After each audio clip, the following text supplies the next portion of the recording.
उत्तर प्रदेश में गोरखपुर के जावुआ नाम का एक छोटा सा गांव है। यहाँ बहुत कम लोग रहते हैं।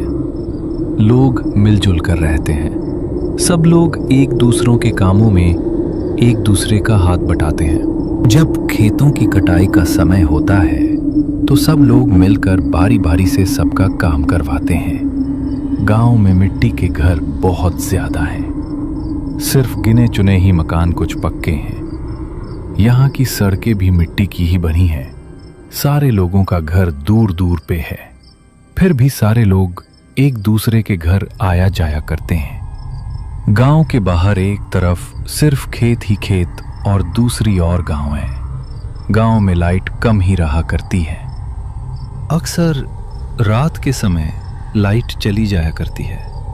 लोग दीपक बत्ती जलाकर ही अपना काम चलाते हैं।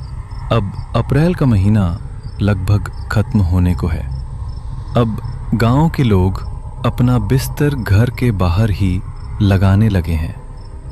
लाइट चले जाने पर गांव के लोग अक्सर इकट्ठा बैठकर एक दूसरे से बातें करते हुए अपने किस्से कहानी बताया करते हैं। आज शाम को फिर से गांव की लाइट चली गई है। गांव के 3 लोग गांव के बड़े पेड़ के नीचे बैठकर आपस में बातें कर रहे थे। ये तो रोज का नाटक शुरू हो गया। शाम होते ही बत्ती गुल हो जाती है रोज रोज। हाँ, एकदम सही बात कही। लेकिन ये क्या, शैलेंद्र चाचा तो आए नहीं अभी तक। शैलेंद्र चाचा से शाम को कहानी सुने बिना कोई मजा ही नहीं आता। अरे क्या बोल रहे हो? वो कोई कहानी नहीं, सब सच्ची घटनाएं हैं। हाँ, बिल्कुल सही कहा। अरे छोड़ो यार, मुझे तो नहीं लगता वो कोई सच्ची घटनाएं हैं। इस दुनिया में आंखों के सामने जो दिखता है उसके बाहर भी बहुत कुछ होता, ये शायद विश्वास नहीं करता, इसीलिए ये सब कह रहा है। क्यों? पिछली बार की बात याद नहीं? वो जो शैलेंद्र चाचा बता रहे थे, किसी डूंकर नाम की जगह पर एक कुएं में एक पिशाच रहता था। तीनों ऐसे बातें कर रहे थे तब एक बुजुर्ग आदमी वहां आ पहुंचता है। अरे वो देखो, शैलेंद्र चाचा आ गए।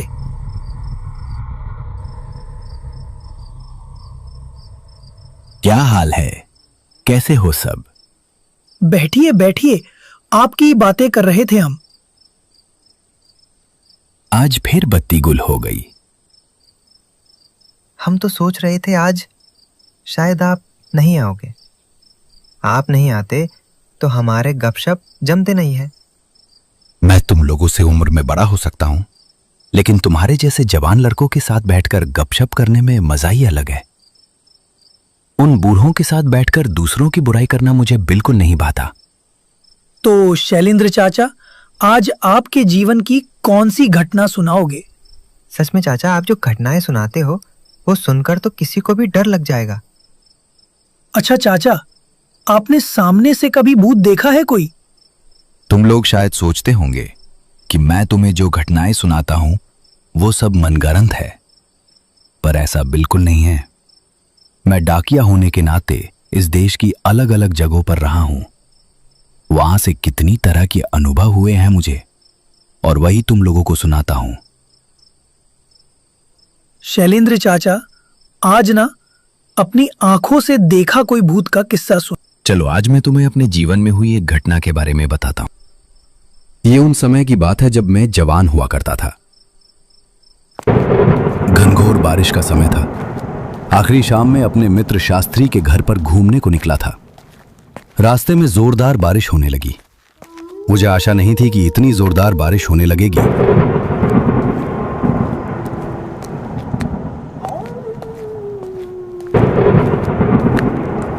बारिश बहुत तेज थी।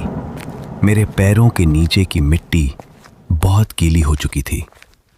पैर आगे ही नहीं बढ़ पा रहे थे, मिट्टी में धंसे जा रहे थे।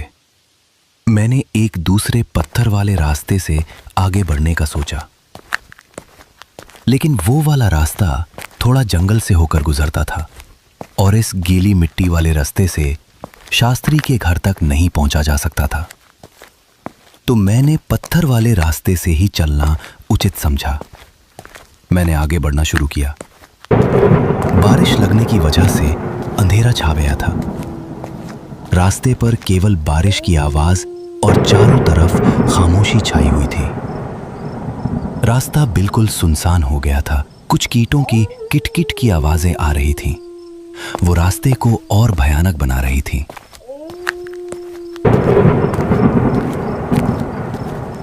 पर ये तो गांव में अक्सर होता ही रहता है, इसमें कोई बड़ी बात नहीं। बारिश अब बहुत ज्यादा बढ़ चुकी थी। मैंने कहीं जगह देखकर रुकने का फैसला किया।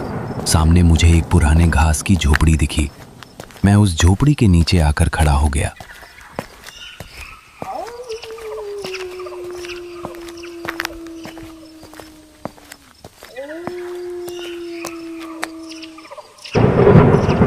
बारिश बहुत तेज हो चुकी थी। बादल बहुत जोरों से गरज रहे थे। अचानक कहीं से एक और आदमी बारिश में भीगते हुए इस झोपड़ी के पास आ गया। अंधेरे में उसे ठीक से देख नहीं पाया। भाई साहब, आप तो पूरी तरह भीग गए हैं। अरे बोलिए मत, इस बारिश में तो निकलना ही ठीक नहीं रहा। बुरा हाल हो गया है मेरा। तो आप कहाँ जा रहे थे? मेरा घर पास के गांव में है। शहर गया था कुछ काम से, वहीं से लौट रहा हूँ। ओ अच्छा, मैं सोच रहा था यहाँ घनघोर बारिश में अकेले इस टूटी झोपड़ी में खड़ा रहना पड़ेगा।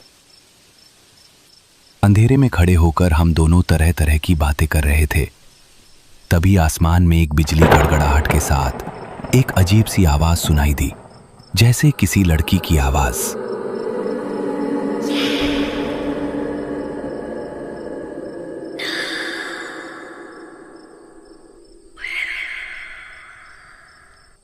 पहले तो लगा कि ये मन की भूल है, लेकिन नहीं। लगातार बारिश की आवाज के साथ वो आवाज पूरे मैदान में गूंजती हुई महसूस हो रही थी।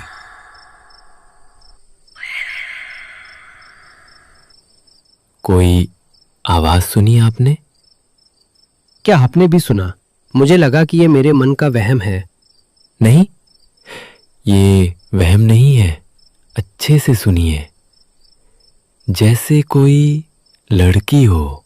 कोई लड़की शायद खेलते हुए इधर आ गई होगी। बारिश के कारण लौट नहीं पा रही है। हाँ बिल्कुल, जैसे कुछ कह रही है। क्या कह रही है बताइए? हम दोनों ने कुछ समय तक हवा में कान लगाकर सुना। इस दौरान लड़की की आवाज काफी स्पष्ट हो गई थी। बारिश की बूंद की आवाज को पार करते हुए अब मैं भी साफ साफ सुन पा रहा था।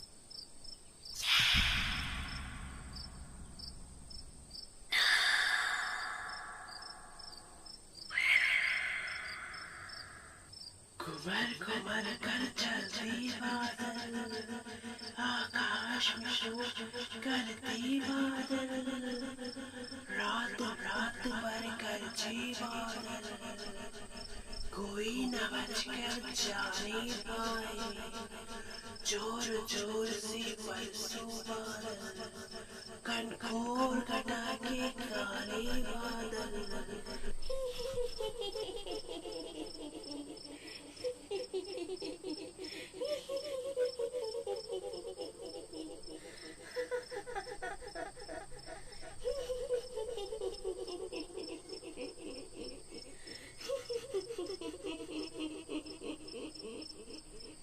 आवाज धीरे धीरे पास आ रही थी। वो आदमी थोड़ा बेचैन हो गया। एक बार जाके देखते हैं, शायद खतरे में है।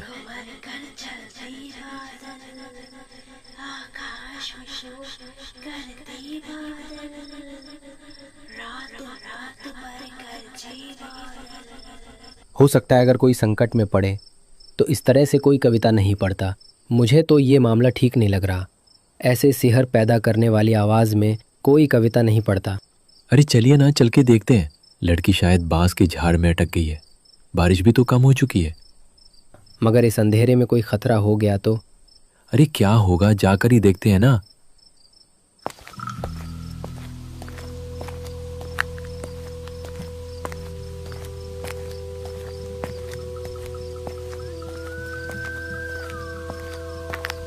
उस टूटी फूटी झोपड़ी के सामने ही घना बांस का जंगल लगा हुआ था। बांस के जंगल के भीतर अंधकार एक तरह से दबा हुआ था। मुझे कहना नहीं चाहिए, मुझे बिल्कुल भी सिरहन महसूस नहीं हुई।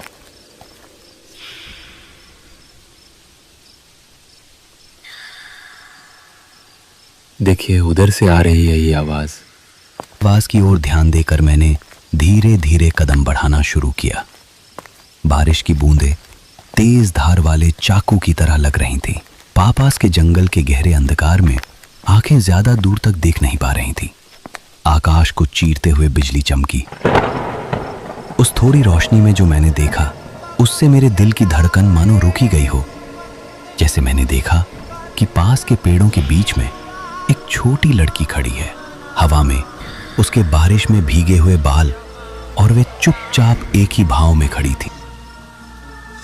लेकिन यह दृश्य पल भर के लिए था। इस वक्त जोरदार बिजली की आवाज कानों में पड़ी, मानो जैसे पास में ही कहीं जोरदार बिजली गिरी है। फिर उसी समय वहां सड़क पर बांस का एक पेड़ गिर पड़ा। मैं ठिठक कर खड़ा रह गया। कविता की आवाज धीरे धीरे मेरी ओर ज्यादा करीब आ गई। लड़की के आसपास आ गए हैं लगता है। चलिए आगे बढ़िए। चलिए चले। मतलब क्या आपने नहीं देखा वो छाया की तरह का रूप? छाया? किस तरह की छाया? वो अंधेरे में खड़ा था, आपने नहीं देखा? अरे ये क्या बोल रहे हैं आप? चलिए, तो लड़की आसपास ही होगी। इतना कहकर वो आदमी छलांग मारकर सामने वाले पास के पेड़ को पार करते हुए दूसरी ओर जा खड़ा हुआ। अरे क्या सोच रहे हैं आप? आइए ना। अरे खड़े क्यों हैं? सिर्फ एक बांसी तो है, आ जाइए ना। मैंने बांस की पेड़ को पार करने के लिए 2 कदम बढ़ाया, लेकिन अचानक एक बात याद आ गई और मैं ठिठक गया। मेरा दिल और धड़कनें और तेज हो गईं। आदमी ने अधीर होकर चिल्लाया, उधर कहाँ जा रहे हैं? इधर आइए ना। अरे लड़की खतरे में है, आइए ना, किधर जा रहे? अब मेरा सारा संदेह दूर हो गया। सब कुछ स्पष्ट हो गया। बारिश में भीगने या डर की वजह से मेरे हाथ पैर कांप रहे थे। मैंने धीरे धीरे कदम पीछे हटना शुरू किया। मेरे दिमाग में खतरे की घंटी बजाने लगी थी। मेरे मन ने कहा, यहां एक पल भी ठहरना ठीक नहीं है। डर के मारे मैंने कुछ कदम पीछे हटते हुए भागने की कोशिश की। तभी अचानक आकाश में बिजली चमकी। मैंने देखा वो आदमी टूटा हुआ बांस के पेड़ पर बैठा हुआ है। मुझे डरते देख आदमी अपने अस्तित्व में आ गया और जोर जोर से हंसने लगा। तुम शायद विश्वास नहीं करोगे, लेकिन ये मैंने अपनी आंखों से देखा और अपने कानों से सुना। उस भयानक हंसी के धक्के से मैं कांप रहा था और उसकी आवाज से वही गुनगुनाने की आवाज आ रही थी। अजीब तरीके से वही पुरानी कविता गा रहा था।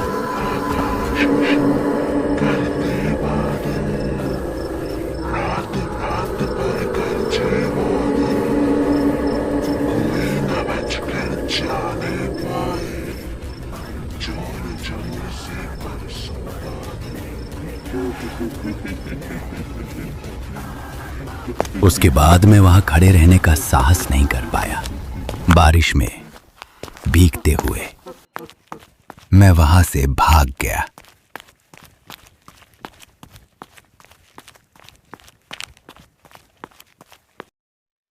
अगर उस रात को मैं थोड़ा और देर करता तो मैं आज यहां बैठकर तो तुम्हें ये कहानी सुनाता नहीं। लेकिन तब आप उस बांस को पार क्यों नहीं किया जब उसने कहा? अरे सुधीर बेटा, तुम नहीं जानते क्या? रात में बांस के झुरमुट के बीच अगर रास्ते पर कोई बांस गिरा हो तो उसे पार नहीं करना चाहिए। रात के समय बांस के झुरमुट में रहना बिल्कुल भी अच्छा नहीं होता। बांस के जंगलों में रात के समय क्या होता है जानते हो? बांस के पेड़ का भूत रास्ते में बांस को फेंक कर यात्री को संकेत देते हैं। अगर कोई गलती से उस बांस को कोई पार कर ले तो बस फिर सब खत्म। पूरी रात बांस के जंगल में घूमते हुए मर जाएगा। लेकिन लौट नहीं सकेगा। बांस के पेड़ का भूत उसे हमेशा के लिए इस बांस के जंगल में बांध लेगा।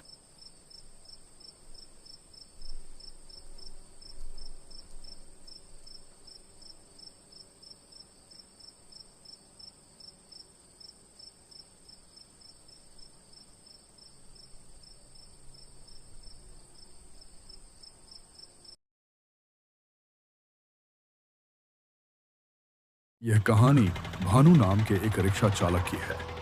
वह अपने गांव से कुछ दूर शहर में दिन भर ऑटो चलाता था और रात को घर लौट जाता था।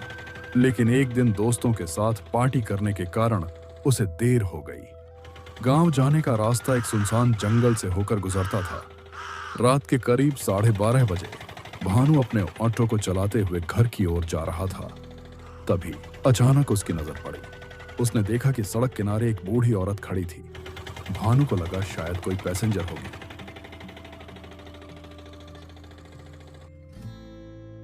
कहाँ जाना है माँ जी? लेकिन अगले ही पल कुछ अजीब हुआ। बूढ़ी औरत ने अपने हाथ में पकड़ी काली पोटली सीधा भानु की गोद में फेंक दी। आज से मेरे किए हुए सारे पाप तेरे हुए। संभाल, अब ये बोझ तेरा है। इसे मत फेंकना, वरना तेरे साथ बहुत बुरा होगा। यह कहते ही वह औरत तेजी से जंगल की ओर भागने लगी। इसे मत फेंकना, वरना तेरे साथ बहुत बुरा होगा। ए बुढ़िया, रुक जा, ये क्या है? लेकिन वो काफी डरा हुआ था। उसका जी कर रहा था कि उस बुढ़िया का पीछा करते हुए जंगल में चला जाए और उसके मुंह पर, साजिश के मुंह पर एक जोर सा तमाचा मारे। लेकिन वो ऐसा नहीं कर सका, क्योंकि उसे डर था कि अगर वो जंगल में चला गया तो वो बुढ़िया उस पर कुछ और काला जादू ना कर दे। उसे कुछ भी समझ में नहीं आ रहा था कि वो क्या करे। डर के मारे उसने तुरंत अपनी पत्नी को फोन लगाया। सुनो, एक अजीब औरत ने मुझे काली पोटली दे दी है। अब क्या करूं? उसे फेंकना मत, अपने पास रखो और घर आ जाओ। सुबह किसी तांत्रिक को दिखा देंगे। भानु ने फोन काट दिया और पैरों के पास रखी उस पोटली को उठाकर अपनी जेब में रख लिया। उसका मन घबराया हुआ था, पर अब लौटने के अलावा कोई रास्ता नहीं था। तभी उसे अचानक कहीं से पायल की छन छन की आवाज सुनाई दी। आवाज इतनी साफ थी कि जैसे कोई उसके बिल्कुल पास ही चल रहा हो। ये कैसी आवाज है? रात के इस वक्त यहाँ कौन हो सकता है? भानु ने घबराकर उस दिशा में देखा, लेकिन गहरा अंधेरा होने के कारण उसे कुछ भी साफ नजर नहीं आ रहा था। उसने जल्दी से टॉर्च उठाई और अंधेरे की तरफ रोशनी डाली। टॉर्च की किरणें पेड़ों के बीच कांपते हुए टकराईं और उसी पल भानु के रोंगटे खड़े हो गए, क्योंकि एक बड़े पेड़ के पास लाल साड़ी पहने एक औरत खड़ी थी। उस औरत की खूबसूरती ऐसी थी जैसे किसी अप्सरा को धरती पर उतार दिया गया हो। गोरा चेहरा, लंबे काले बाल, लाल होंठ और माथे पर चमकती लाल बिंदी। वह इतनी मोहक थी कि कोई भी उसे देखकर मोहित हो जाता। ये औरत, ये तो सच में बहुत खूबसूरत है। भानु की आंखें उस पर टिक गईं। वह बार बार चाहता कि काश वो औरत ओंठों में आकर बैठ जाए।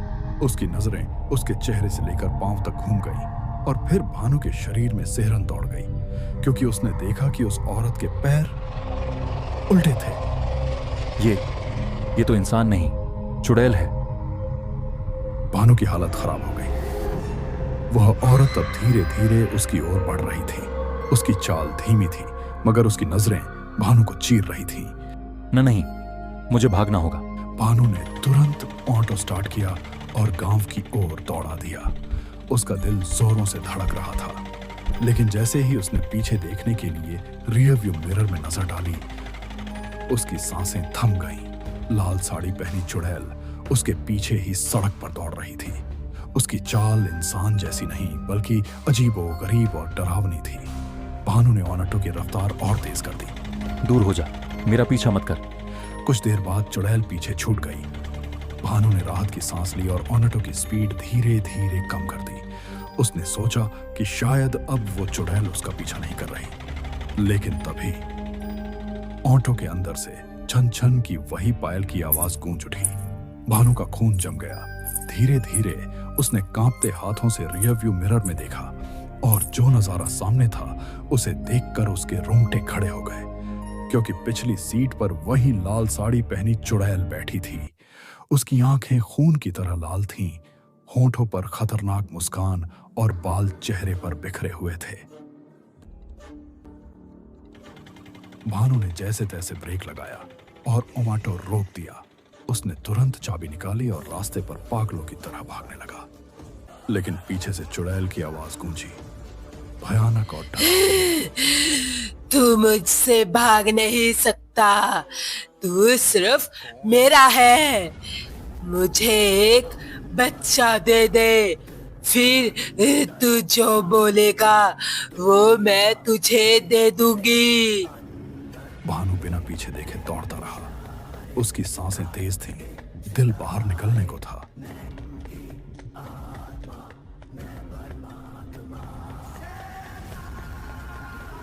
काफी देर बाद उसने पीछे मुड़कर देखा तो वहां कोई नहीं था। शुक्र है बच गया, मैं बाल बाल बच गया। लेकिन उसके मन में अब भी डर बैठा हुआ था, क्योंकि उसने सुन रखा था कि कुछ चुड़ैलें इंसानों को अपने जाल में फंसाती हैं। वे उनके साथ सहवास करके बच्चे पैदा करती हैं और फिर उन बच्चों की बलि देकर अपनी उम्र बढ़ाती हैं। भानु समझ चुका था कि वो चुड़ैल भी उसके साथ यही करना चाहती थी। उस रात उसने मौत को बहुत करीब से देखा था, लेकिन तभी उसने आगे सड़क पर कुछ अजीब देखा। थोड़ी दूरी पर एक बूढ़ा आदमी एक छोटे बच्चे का हाथ पकड़े सड़क के किनारे चल रहा था। उसकी हालत पहले से ही खराब थी, वह किसी सहारे की तलाश में था। ओ चाचा जी, रुक जाओ। लेकिन वह बूढ़ा नहीं रुका, न उसने पलट कर देखा। चाचा जी जरा ठहरो तो। फिर भी बूढ़ा और बच्चा बिना रुके चलते रहे।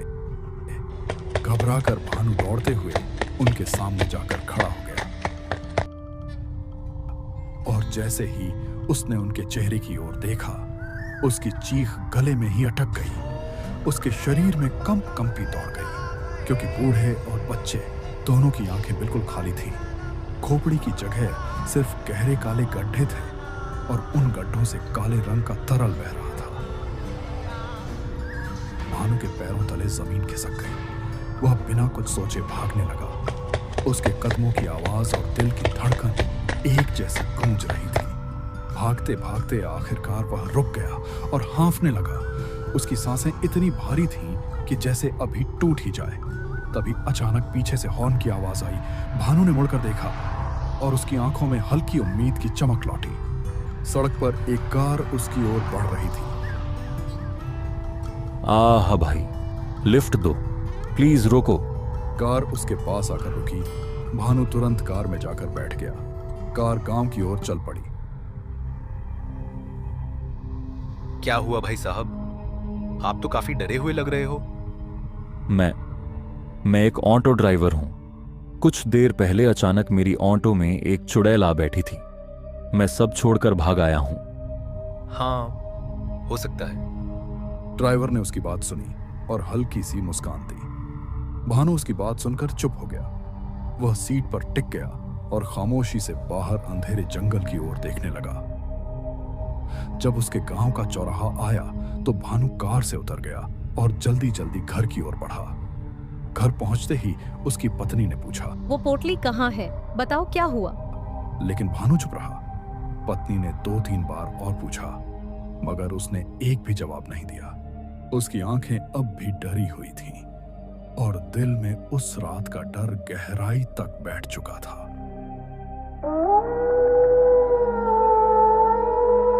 अगली सुबह भानु भारी कदमों से गांव के बस स्टॉप की तरफ निकला। उसके चेहरे पर अब भी पिछली रात का डर साफ झलक रहा था। तभी उसे पास ही खड़े कुछ आदमियों की बातचीत सुनाई दी। सुना तुमने? कल रात यहाँ से करीब 2 किलोमीटर दूर एक खौफनाक कार एक्सीडेंट हुआ। ये सुनते ही भानु के सीने में अचानक जैसे किसी ने बर्फ भर दिया हो।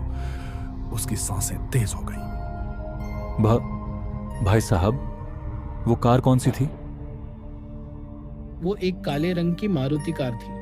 भानु की आंखें अचानक फैल गईं। उसका पूरा शरीर पसीने से भीग गया, क्योंकि वो कार वही कार थी जिसमें पिछली रात वह बैठा था। कुछ पल के लिए उसे उस मुस्कुराते ड्राइवर का चेहरा याद आया, वो साधारण सा आदमी जिसने उसे अपने साथ बैठाकर खतरे से बचाया था। अब वही आदमी इस दुनिया में नहीं था।